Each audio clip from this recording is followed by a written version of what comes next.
Kadang yang paling membingungkan itu bukan saat hidup lagi berantakan, tapi justru saat semuanya terlihat baik-baik saja.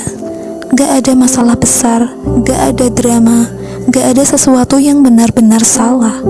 Kamu bangun, jalanin hari seperti biasa, makan, ngobrol, ketawa, bahkan mungkin terlihat produktif di mata orang lain. Tapi di dalam ada rasa yang aneh, kosong, bukan sedih yang jelas bentuknya, bukan juga bahagia yang terasa penuh, lebih ke hampa. Seperti ada bagian dari diri kamu yang hilang, tapi kamu sendiri gak tahu itu apa.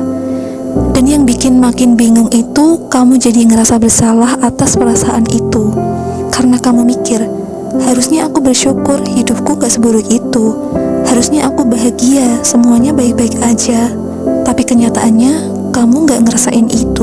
Akhirnya, kamu mulai mempertanyakan diri sendiri. Ada yang salah gak sih sama aku? Kenapa aku gak bisa ngerasain hal yang seharusnya aku rasain? Padahal mungkin, ini bukan tentang ada yang salah, tapi tentang ada yang belum kamu dengarkan dari diri kamu sendiri. Terkadang rasa kosong itu datang bukan karena hidup kita kurang sesuatu, tapi karena kita terlalu lama hidup tanpa benar-benar terhubung dengan diri kita sendiri. Kita sibuk menjalani rutinitas, sibuk memenuhi ekspektasi, sibuk jadi versi yang seharusnya. Sampai kita lupa nanya hal paling sederhana, aku sebenarnya lagi ngerasain apa? Kita jadi asing sama perasaan kita sendiri. Kita tahu harus ngapain hari ini, tapi nggak tahu sebenarnya kita lagi butuh apa. Dan disitulah rasa kosong itu mulai muncul. Bukan karena hidup kamu salah, tapi karena kamu terlalu jauh dari diri kamu sendiri. Kadang kita mikir, mungkin kalau kita punya lebih banyak hal, kita bakal ngerasa lebih hidup, lebih banyak pencapaian, lebih banyak validasi, lebih banyak kesibukan. Tapi kenyataannya, gak semua kekosongan bisa diisi dengan hal-hal dari luar. Karena ada bagian dari diri kita yang cuma bisa dipahami, bukan diisi. Dan memahami diri sendiri itu gak instan. Itu butuh waktu, butuh jujur, butuh berani buat duduk diam tanpa distraksi dan benar-benar ngerasain apa yang ada di dalam. Yang sering kita hindari, karena jujur aja, ketemu sama diri sendiri itu gak selalu nyaman. Kadang kita nemuin hal-hal yang kita pendam, hal-hal yang kita abaikan, atau bahkan luka yang belum sempat kita proses. Makanya kita lebih milih sibuk, lebih milih distraksi, lebih milih gak mikir terlalu dalam. Semakin kita menghindar, semakin rasa kosong itu ikut kita kemana-mana.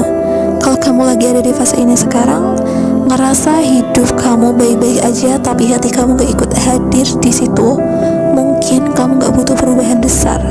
Mungkin kamu cuma butuh berhenti sebentar, pelan-pelan balik ke diri kamu. Mulai dari hal kecil kayak jujur sama perasaan kamu hari ini tanpa dihakimi. Gak perlu langsung nemu jawaban, gak perlu langsung ngerti semuanya. Cukup sadar, oh ternyata aku lagi ngerasa kosong, oh ternyata aku lagi capek secara emosional. Dan itu udah langkah awal. Karena seringkali yang kita butuhin bukan solusi cepat, tapi ruang untuk benar-benar ngerasain. Tanpa buru-buru diperbaiki, tanpa dipaksa hilang.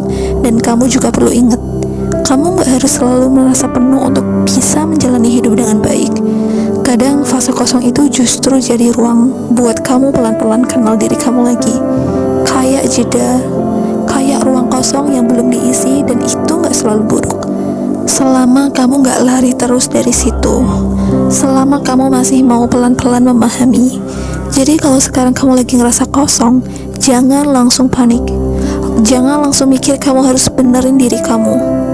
Mungkin kamu cuma lagi butuh waktu buat berhenti, waktu buat dengerin diri kamu, dan waktu buat pelan-pelan balik ke versi kamu yang lebih jujur. Karena pada akhirnya, hidup yang terasa penuh itu bukan tentang seberapa banyak kamu punya, tapi seberapa hadir kamu dalam hidup kamu sendiri. Dan kalau hari ini kamu belum ngerasain itu, gak apa-apa, pelan-pelan aja.